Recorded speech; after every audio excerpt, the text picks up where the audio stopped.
Logic Pro 10.3, Lesson 5. We are going to get into recording MIDI and using controllers. By controllers, we're talking about these keyboards that we have in front of us here. Now, MIDI's been around since 1980, and there are two types of MIDI information bits that the computer can get. One of them is a note event, so that's the keys on your keyboard, tells it what pitch to play. And then the other is what's called continuous controller data. And those are the faders, the pitch bend wheel, the modulation wheel, and so forth. Now that we're finally getting into doing some of this MIDI recording, you might be super excited, like I am, because I spend my weekends playing a little guitar on the plaza.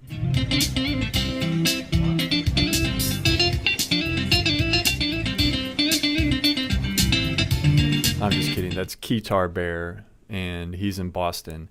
And I'm not at all trying to poke fun because I think that's super awesome. And I think it's sad the way that people wander through the background of that without even pausing for a moment to acknowledge this guy's rocking a guitar in a bear costume. So that's Guitar Bear, and I imagine he knows how to record MIDI. Now, what's MIDI stand for? Let's file this away. Let's be good students of digital media technology. MIDI stands for Musical Instrument Digital Interface. File that away and you will be a savvy student of digital media. Let's open Logic Pro. Let's start with an empty project. Let's start with a software instrument. Let's make sure the library opens. I don't want to have to open it myself. I'm going to click Create. By default, you're going to get a different instrument here than I have because I've kind of tweaked mine just a little bit. But let's click over here in the library and let's take note of some things. We can use our up and down arrows to navigate through here. We can use our left and right arrows to move in and out of folders. So I'm going to get in here and I'm going to scroll down to the Steinway. Let's take a look at the channel strips that come with these software instruments. And by channel strip, I'm talking about all the information in the channel. So we've clicked on Steinway Grand Piano and we get the software instrument as well as EQ, compression, a little bit of delay, couple of auxiliary buses that are already set up. Now, if I want to click onto piano and upright bass, I see something a little bit different. I see just a channel EQ and a compressor, and oh, look over here. This looks like a track stack. We've messed with track stacks before. We're going to get into track stacks on our own, make our own brand new track stack. So that's kind of a spoiler alert. Let's create our own track stack and let's save it so that we can use it across different projects. I'm going to go back to that Steinway Grand Piano that I like quite a bit. I'm going to then double click below the Steinway Grand Piano track in the track headers area. That's going to give me another software instrument track. And from here, I'm going to get into Synthesizer, classic 80s wave synth. And what I'm doing is I'm writing a little bit of music for a after-school special set in the 1980s. It's about a little boy named Timmy. He's got a dog named Rosco. And kind of a spoiler alert, turns out Timmy's not really prepared to take care of Rosco, kind of too big of a responsibility for him. So one time he goes to the backyard, he's calling Roscoe's name, he goes around behind the shed, sees that the fence is open just enough for Rosco to slide his little dog body out, and Roscoe's gone. So I need to make a little bit of music for this. About the time Timmy comes around the corner, he says, Rosco?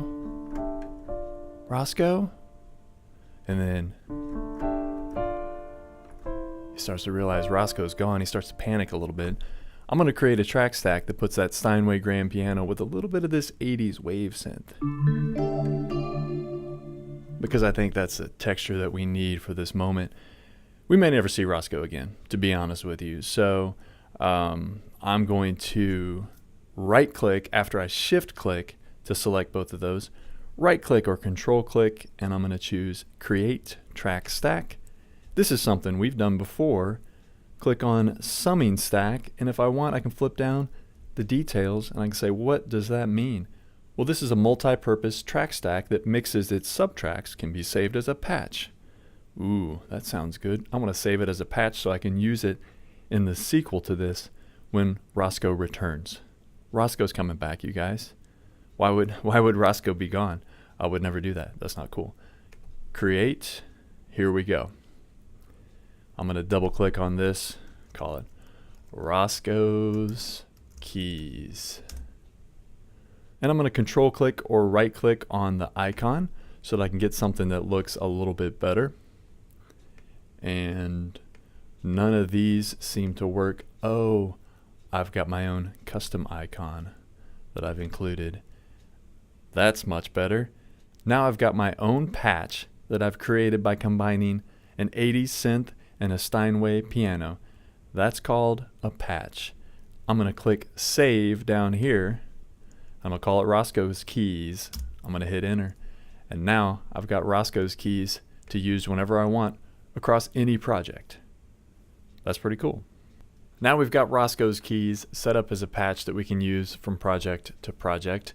Next, we're going to get into some of the smart controls, talk about how we can map different parameters on our own to the smart controls of this 80s synth. You could do this with any software instrument, so just keep in mind the way you do it might look a little different than the way I'm going to do it. I'm going to click on that 80s wave synth, and then I'm going to open the plugin for the wave synth.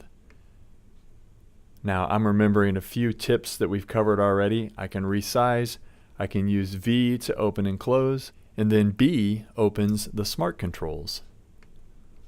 Now you may also remember smart control button is up there. So these smart controls are automatically wired, if you will, to different parameters on this plugin. I'm going to go ahead and hit V to hide that window for just a second, and then I'm going to hit this inspector button on the smart controls window. Across these titles here, I'm going to pick a factory layout soundscape 6. This gives us a little bit more simple layout, and just know that there's no right or wrong answers to this, and the more we get into using Logic and synthesizers, the more you may find a good reason to really build up your own smart controls. Since we want to build our own smart controls, I'm going to go to this little cog wheel next to parameter mapping, and I'm going to delete all patch mappings. So what that does is basically clears out all of these smart controls. Next, I'm going to hit V, open that window back up, and I'm going to actually assign just one control to this amp volume. And what this is going to do is going to give a little bit of distortion as I hold a chord. So it kind of pushes that amp up a little bit, gives it a little bit of edge and a little bit of grit. So how do we assign that? On parameter mapping, we click Learn, and then you take that amp control and you turn it up and down. Now as we play a chord, you see this amp control there is connected to our new smart controls. If we wanted to hardwire this to our keyboard, we could do that by clicking Learn, and then we would turn a knob on our keyboard all the way up, all the way down, except for the fact that our keyboards are already pre-mapped to the mixer, to the pan controls, solo, etc. So I'm just going to leave that alone for right now. I have the amp control now set up to my smart controls. I'm going to hit I to close the window, and you'll see now I'm left with only the smart control that's actually connected to anything.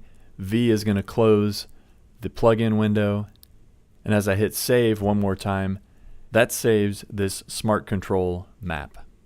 Okay, hold the phones. I just heard from the producers of Risky Rosco. That's the name of the 80s after school special about Rosco the dog, you may recall. And they're ready for the next scene. They're ready for some music. Well, I don't have time to write another delightful piece of music, so we're going to have to use some MIDI Effects plugins in order to create some music for this next scene. Well, as you may recall, Timmy is in the backyard. Rosco's gone. So Timmy's crying behind the shed because Rosco was too much for him to handle. Well, Rosco's doing okay, guys, okay? So don't worry about Rosco. He's downtown, not unlike downtown Lee Summit. He's just walking up and down the street, nosing around in dumpsters, finding other animal friends to hang out with. But look out, because Turns out there's a guy who works for animal control, and he's about to lose his job because he hasn't caught any dogs lately. And here's Rosco, and here's our guy from animal control. He's got a beard. He's not very trustworthy. Guys with beards, not trustworthy. Now we need a little bit of music for this chase scene where the dog catcher is chasing Rosco. That's where our MIDI Effects plugins come in, and I have grabbed this synthesizer from the Classics subfolder. It's called Reverse Engineering, and it sounds like this.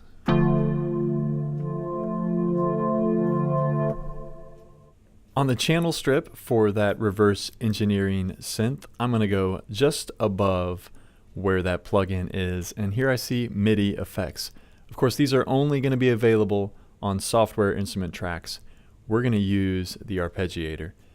You could mess with any of these. Each one of these could be a whole 3 days worth of lesson, discussion, etc. So now we've got Reverse Engineering plugin open, the arpeggiator MIDI effect. And of course I remember I can resize this. I can hit V to make it come and go as I wish to see it. So now I'm looking at this, and what happens when I play that same chord? Well, I'm going to click this keyboard button so you can see the notes light up as I hold them down. So I'm just holding the notes down, and it's arpeggiating. I could make the notes go up, I could make them go down, up, then down, from the outside in. This may be random, I'm not entirely sure. Alright, this is going to go back the way you play the notes, and then we could get some variation in here. Let's turn the variation up a little bit. Let's turn the octave range up just one notch. I don't want too much. And let's do one more thing. Let's click latch. And what latch does is it holds the chord that you play, and if you watch the orange keyboard down there, you'll see that I'm going to play that chord once, and my hands are actually not on the keys. Okay, Rosco's running right now, guys.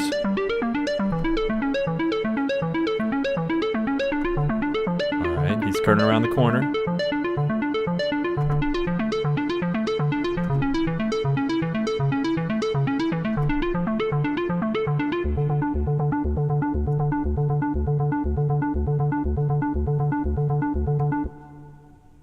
Okay, Rosco's safe. We could adjust the rate of the pattern. How about 16th dotted? Gives it a little bit of bounce. How about 1/64th?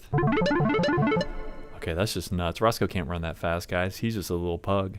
So that's a quick look at MIDI effects. Let's go ahead and record some of that, and while we're at it, we're going to learn about quantizing the music. And that's another one of those important words that we'll try to pick up here, quantize. And all that means is we're going to line the music up to beats after we record it. And so that's our first little look here. I'm going to go ahead and record. I'm going to click latch. I'm going to turn that back up to 16ths. And then let me lay down a few bars.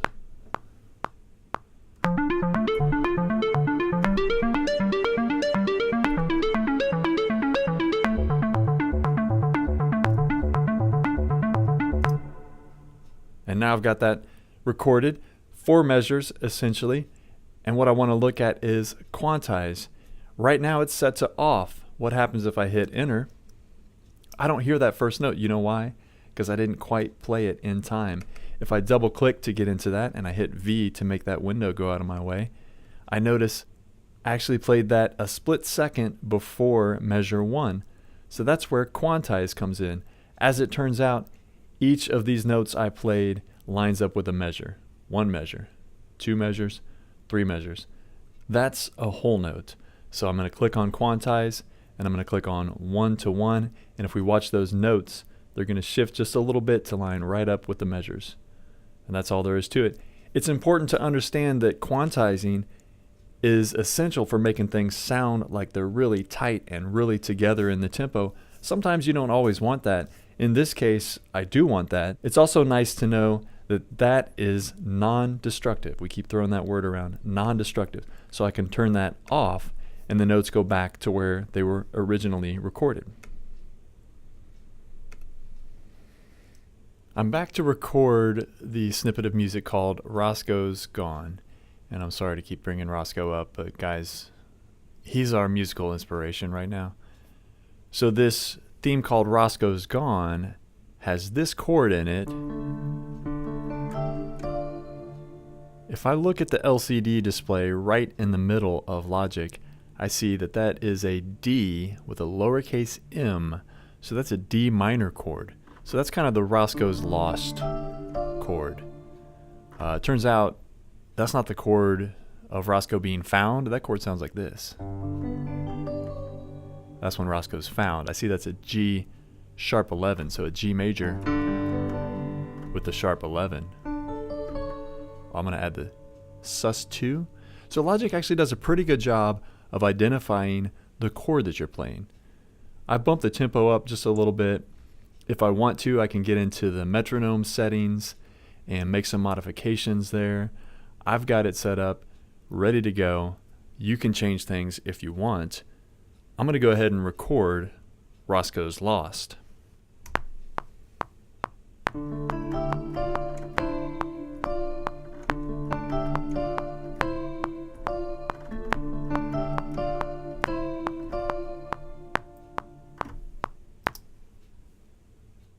So it sounds a little something like that. I could double click on this region to open the piano roll editor, or I could go to the window and choose piano roll from the drop down menu, and that gives me a little bit bigger window that I can then expand to fill the whole screen.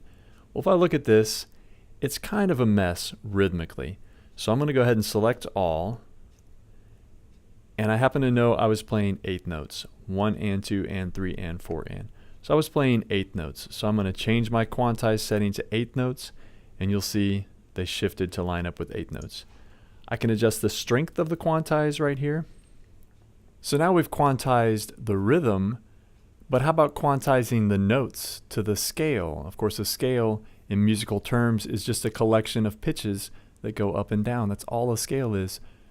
And there's all sorts of different scales that we can't even begin to know. I would love to talk about scales for the rest of the semester. That's not going to work. That would not be fun for most of you. So we're going to quantize to the scale. I already remember by looking at the LCD screen just a few seconds ago that I was playing a D minor chord. So I'm going to select all the notes again, Command A. I'm going to select D, but I'm going to go ahead and leave this set at major so that when Rosco is found at the end, we have that same melody, but now it's major and it's not sad and minor. I'm also going to change one more thing that may have been bothering some of you. I like a good dissonance every once in a while, but this dissonance right here was not quite what I intended. I didn't want those notes to be attacked at the same time. So I instead am going to drag this out to here and then delete this note right here. So now we've got Rosco's found in D major.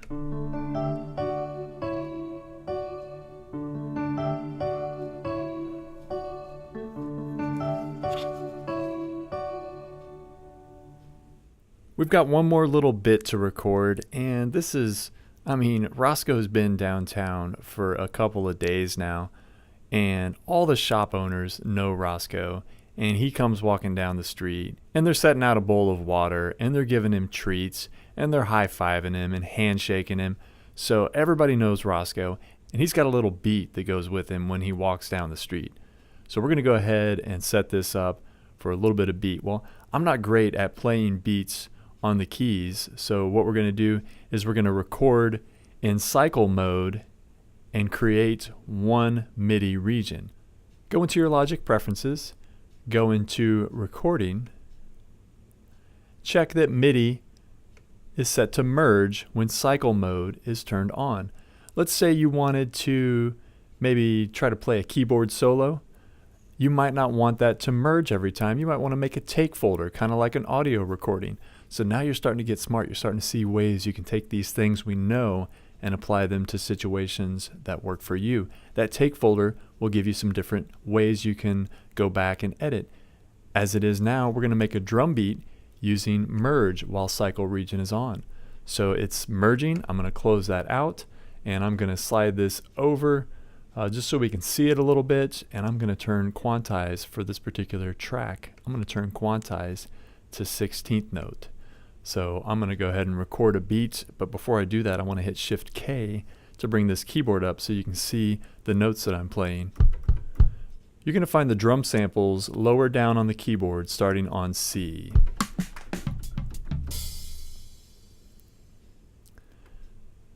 Let's turn the tempo down just a little bit. And R will let me record.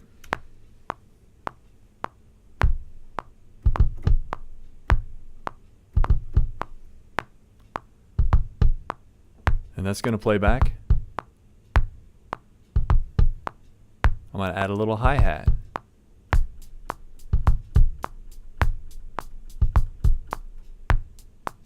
I actually missed the last note, so I'm going to catch it this time.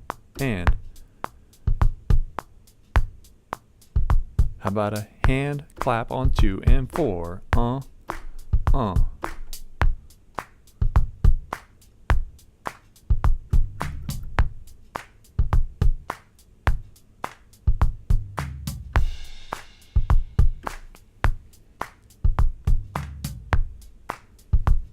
I actually missed that cymbal crash. Caught it the second time.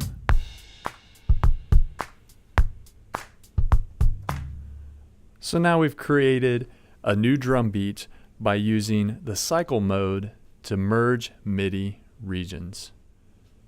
So much information to process. Let's review just a bit. We quantized rhythm, we quantized scales, we recorded MIDI using that cycle mode right there. We recorded it and quantized it after the fact. We created track stacks. We saved layered synthesizer patches. We mapped assignments to smart controls. Lesson 5, recording MIDI using controllers. You're starting to become a pro.